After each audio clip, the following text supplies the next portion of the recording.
I think it's safe to say by now that if you know me, you know how much I love the Assassin's Creed franchise. From a random recommendation someone gave to me during my pre-university A-levels, it's almost completely changed the direction of my life. From writing academic essays about the arcade gaming field in the games, designing a weapon that was actually used in Assassin's Creed Valhalla, and even being invited to the opening of a museum exhibit Ubisoft did in partnership with the Hampshire Cultural Trust, these games mean a lot to me. Perhaps they are the very reason that you're listening to this entire video right now, as without being given the recommendation to play Unity way back in 2015, I doubt my interest in games would be as powerful as it actually is. And this October, the latest entry in the franchise released, Assassin's Creed Mirage. But when that trophy list went live, I wondered, could I be the first person to platinum this game? Okay, realistically, probably not, but it would be quite interesting to see how close I could get to being first on the PSN profiles list. And spoiler alert, I wasn't first. At the time of recording, I'm currently 7th in the PSN profiles list, but I was the first one out of my group of internet friends to do it, and even managed to help a few of them earn their own platinums, so I'll take it. But back to Assassin's Creed Mirage. If you're like me and you went into this game completely blind, then what is it all about? Set in the 860s AD, we follow Basim ibn Ishaq, a young street thief as he joins the Hidden Ones, or the early Assassin's Brotherhood, and grows from initiate to master assassin. Along the way, he'll explore Baghdad during the Abbasid Caliphate, as well as uncover the meddling caused by the Order of Ancients, or Proto-Templars, and the truth behind the jinni that is haunting his nightmares. The game itself was introduced through a focus on the quote back to basics among the series, a greater focus on its stealth and tool mechanics. I mean, the game can even tell you running away from a fight is okay sometimes. We still have our eagle buddy, with Enkidu now joining Icarus, Zinun, and Senu among the feathered friendos. Ubisoft said that this would take around 20 to 30 hours to complete in full, though with guides it's probably going to be a lot quicker. I'm not using a guide for this one, mainly because nobody had written one when I was given my copy, so any solutions to the enigmas are the result of me figuring it out myself. This video will also be spoiler free for the main storyline, so you can rest easy that none of the 5 main targets are going to be spoiled for you. Alright, let's get started. Step 1 in this adventure was to finish the main game. There are 9 trophies for the main story where Basim will go from Aladdin-esque street rat to master assassin. This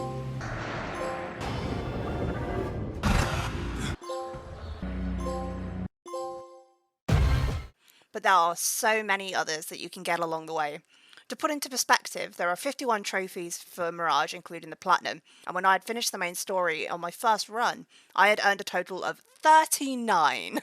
There are so many here that I won't list them all purely for a time constraint, so we'll just cut right to the montage of them all popping for you. You're already dead. Be open to the public.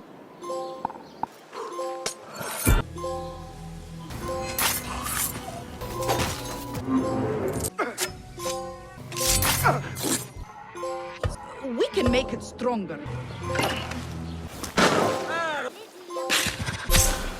I could use a distraction.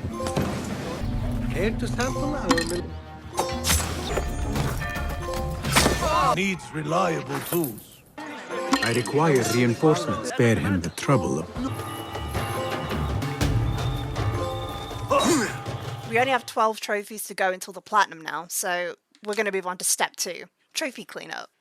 A lot of the easy trophies were now out of the way. Actually, I can't even say I have that many dreaded trophies left in the list, as I managed to earn the 2-time requirement trophies during my escape from the final assassination. Those two are to survive 10 minutes on max notoriety, and to survive 10 minutes in open conflict, which are not cumulative. You have to do 10 minutes each of unbroken, but they can be stacked and done at the same time. I just found a quiet spot during my escape from the mission, got one guard in their own, and just let time run out until they both popped.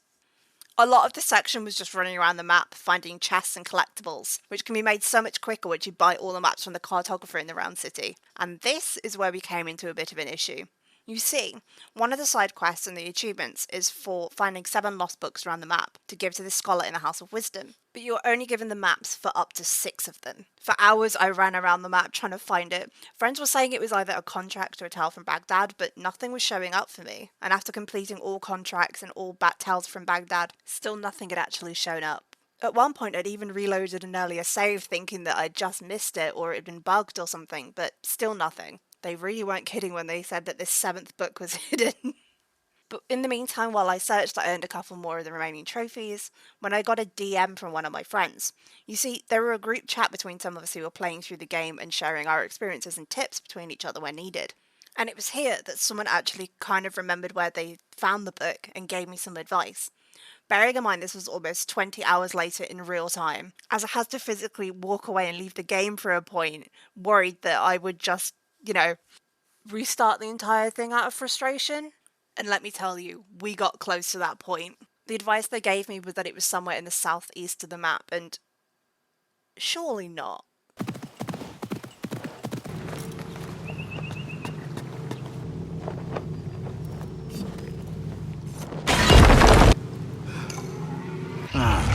Do not mind if I do. I do. Are you kidding me? You see, at 10 p.m. the night before, I had stood on that very same spot and walked away thinking that the glowing piece beneath the false wall was that Valhalla thing of just being another chest. But no, it was the thing I was looking for the entire time. Heading back to the House of Wisdom and giving it to Ali Keys and earning this trophy had never felt so satisfying, and I was so mad about it. I found this strange book. But with that done, do you know what this means? There are 3 trophies left to go. To clear the map, collapse 20 scaffoldings, and assassinate 10 guards while blended in a group. And with that, I had the platinum.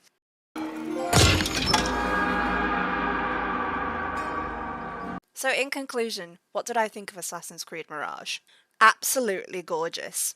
Now, I'm not Basim's biggest fan. In fact, I've said multiple times I dislike his character entirely. But this feels like an AC Rogue situation for me. Disliking the protagonist but adoring the settings, the music, and the complete design of the game itself.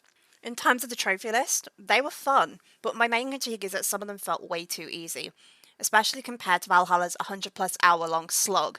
Being able to get over 39 out of 50 trophies in half of the recommended playtime on my first day playing this game itself, a lot of them can just be completed as you go along with the stories or just spam rush a few of them at the start like I did. There's no sense of finesse or challenge with most of them, and even the enigmas you can do with a guide or just work it out for yourself if you played it long enough. The removal of the Discovery Tour is a shame, as the historical codex nodes you can find across the map and need for that 100% trophy will likely not get inspected and just brushed aside by most players. It might have been nice to see an achievement for reading a certain number of them or including a secret challenge in one to lead to a funky reward. Also coming right after Valhalla's 3-year-long beefy game time, Mirage just went by so quickly, and as much as I enjoyed it and grew invested so quickly with the setting and side characters, I would have liked to have seen more of it. I mean, I wasn't expecting another 100+ hour long marathon, but to finish everything in under 21 hours over 3 days? Obviously, I'm a rare example to just be able to game for hours at a time without needing to worry about work or looking after kids, etc. But the short game time still isn't necessarily a bad thing, I suppose. The whole vibe of the game and its marketing was to head back to the roots of the franchise, and the quicker runtime kind of feels appropriate in that sense. If it wasn't for the 7th hidden book fiasco, then I might have even managed this a little quicker than 20 hours. But rounding it all up, the game definitely works with the almost homage to AC1 and the early Desmond games. Not just in its trophy list, but the gameplay and the all-around vibe of the game itself. For example, having a younger protagonist, so with Basim being in his early 20s here and Altair around 25 in AC1, who quickly work their ways up to a Master Assassin rank, and a hidden secret that throws everything you know out of the window to revisit some of the parts of the game in a brand new light. For the first time in a long while, I found myself really enjoying the dive into a new Assassin's Creed title. Though this is the second AC title where I've been making content related up to the release of the game, this time I felt in a better position to avoid the FOMO and panic that partially ruined my experience playing through Valhalla. And also because Valhalla was so long, and the sheer expanse of those 5 base game maps left me with that clear indication on where to start. With Mirage, I finished before some people who had received the game earlier than me, just because I didn't let myself become so overwhelmed like last time. In fact, with the lack of repeatability, I found myself very quickly wanting to replay it from the beginning, to attempt all the different options for the assassination missions. But it kind of also showcases that Mirage isn't without its flaws. There's a lot of NPCs in the game that I wish we could interact with more. Perhaps it's the writer in me noticing the rejection of this advice of not including characters purely to have them fill a scene, or to be one and done experiences, or just plain canon fodder. Obviously video games sometimes necessitate that, But in the main story, there were points where maybe some of the story beats could have been tied with something to expand lore about peoples a little bit more. Okay, it's Bastion's memories we're exploring, but did he really not learn anything about the people he was working with for literal years? It's very AC1, but if we wanted to represent what people love about the Ezio games as well, it's this connection with the other characters. Besides Roshan, I didn't really feel that. Not even with Enkidu. The bird boy just appeared as a mechanic that we could use. I still think the game is worth the price point and the hours you can put into it, even if it's a bit more spread out than how I approached it.